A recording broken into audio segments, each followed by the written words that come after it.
Hi,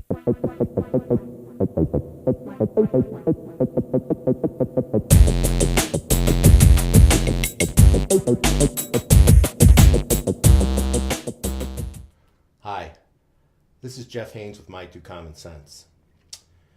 Pardon me if I'm not my normal joyful self, but I've had a bad couple days.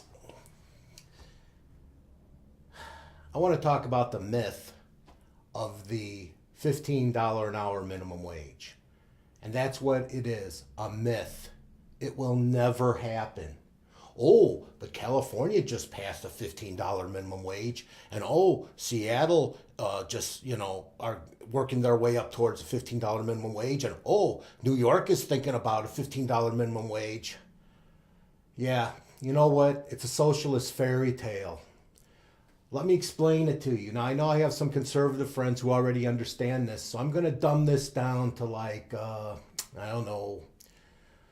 first grade level, so that all you socialists out there who can't seem to grasp the concept that abortion is murder or that Bernie Sanders is a moron can maybe try to grasp it and understand it.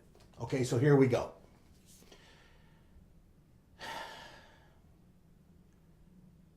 People who make the minimum wage don't deserve to make any more than the minimum wage. Minimum wage jobs are not for someone to work and support a family.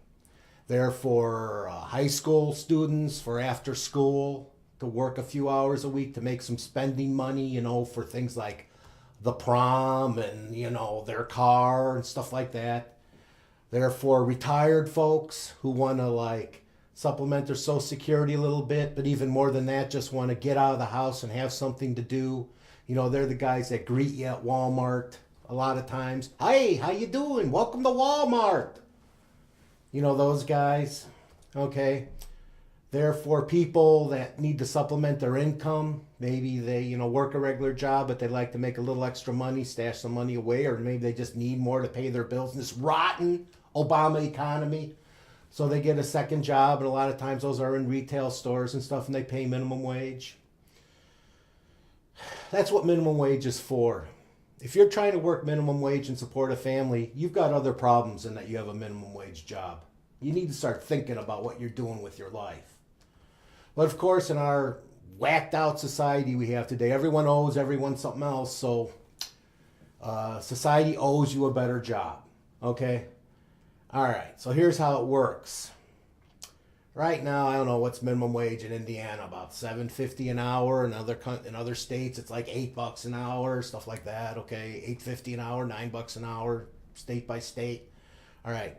So now you're going to take that wage and you're going to raise it to $15 an hour. Now, there are laws of economics that are just as real as the laws of gravity. And you can't tinker with one section of the economy without you expecting it to affect everything else in the economy. So immediately after you raise the minimum wage $15 an hour, there's going to be a lot less minimum wage jobs. I used to own a small business. I had comic book stores and baseball card stores, and there's this concept out there that, man, if you have your own business, you must be rolling in the bucks. No, you know what? A lot of small businesses are just scratching by. A lot of small businesses don't draw a paycheck because they're trying to get it off the ground. A lot of small businesses, when they are making a profit, are working on a really small profit margin. So immediately, you're going to put a lot of people out of business. They're just not going to be able to afford to pay it. And maybe they need a couple extra people there to run their little shop or whatever they have, and they just won't be able to keep the doors open.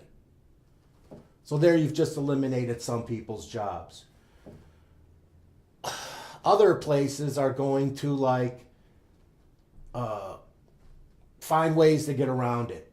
McDonald's is already working on restaurants that are almost self-running, to where they have kiosks where you do your own ordering, so that takes care of the person at the counter, doesn't have to be there anymore. So that eliminates jobs. Some people are just going to be eliminated, and the police businesses are just going to do without. But first thing that's going to happen is that there's going to be a lot less minimum wage jobs for that high school student who needs that little extra money for date money and stuff. you know, he's not going to have that anymore. It's going to be gone. Second thing that's going to happen is a lot of union contracts are tied into the minimum wage. What their union employees make depends on what the minimum wage is. So immediately all their wages are going to go up. All right? So now, say you're McDonald's and you manage to keep your doors open, a local McDonald's, and the first thing you're going to do is you're going to go from $1 menu to, like, say, $1.60 menu. So all the prices are going to go up. And a guy's standing back there and he's flipping hamburgers and he's making $15 an hour, and he kept his job even though a lot of people around him lost theirs. There isn't a girl at the counter anymore. There's just this cute robot thing taking the orders, okay? But he's got his job, okay? Now, everything costs more at the McDonald's. Now, there are people that are skilled people, you know, people that went to college or people that serve an apprenticeship or learned a trade, and they're like in the $15 an hour range.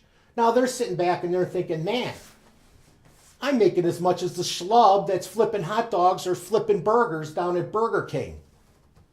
You know, it's like, that's not fair. I actually went to school. Why should I make $15 an hour? Besides that, my lunch cost more. My lunch went up 50%. I need more money to pay for my added expenses. So now they go to their boss and they want more money. So now they get a raise. Now, whatever company or they work for, whatever goods or service they provide, well, the owner's got to pay for it from someplace. You think that these companies are going to take it out of their profits? A lot of times there isn't any profits to take it out of. But, you know, they're going to, like, raise the cost of their goods and services. So if they produce doohickeys, now their doohickey costs 25 or 30% more. Or if they provide services, say they rot out sewers, or they, you know, they're electricians that will run a new socket in your house or something, their prices all went up 25, 30% to cover the added expense that they have to pay their employees. All right? Now, there's people that are above them making, you know, having jobs. Maybe they were in the $20 an hour range to start, or the $25 an hour range, you know? So now they're thinking, hey, these schlubs over here who you know, used to make $15 an hour, now they're making 20. I should make more than 20. I need more skill to do what they do. I went to school longer than they did, so now they want more money. Now whatever company they work for, the goods and services they produce have to go up to cover the expense. You get the idea? And it goes up and down. It goes up the chain of command, up the chain, up the food chain, and it goes up. Everything starts to cost more. Everything starts to get more expensive. And it keeps doing that, and it snowballs. And you know what happens when the dust settles? The person who's making that $15 an hour minimum wage now has less buying power than when they were making $8 minimum wage. It's called inflation. It's called false, fake inflation. It's not even based on any market forces besides the fact that our butthole politicians decided to artificially inflate one sector of the economy. So now guess what happens? The person's sitting there and they're like, not only do I have less buying power than I have before, but now the other little goodies I had from the government, like my paid health care and everything, now I make too much money for that. But put that aside, you know, just take the inflation part of it. I don't make a living wage anymore. I'm making $15 an hour. And they told me that was the panacea that would make my life great. Now I can't make ends meet on $15 an hour. I need a livable wage. I need to make $25 an hour. And then the cycle starts all over again. They're out there with their signs. $25 an hour. I deserve a living wage. Can't spell my sign right, but I still deserve a minimum wage. I still deserve a higher minimum wage. And it's all politicians buying your vote. That's all it is. You think Bernie Sanders or Hillary Clinton or any of these other leftist morons care about you?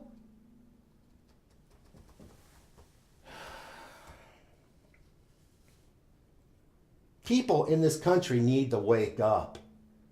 They need to wake up. You want a good job? Then learn something that people want to pay you to do that deserves to have a higher wage. That's what you need to do. You need to look at a McDonald's, or unless you're going to be in management, but you need to look at a McDonald's or a gas station or whatever, a retail store, wherever you are where you're making minimum wage, as a first step to something better. And you know what? If you take a ladder and you saw off the first, second, third, fourth step, and those aren't there anymore, it gets awful hard to jump up onto that fifth step on the ladder. And that's what these morons that want to, it's what's the magically institute a $15 an hour minimum wage is doing. They're cutting off the bottom rungs. Here, you hear that pounding sound? Here, you hear that? That's more nails in the American economy. Wake up!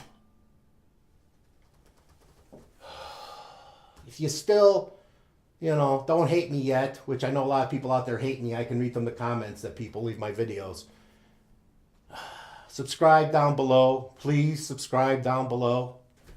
My Facebook, my Twitter, and my Tea Party page are all down there.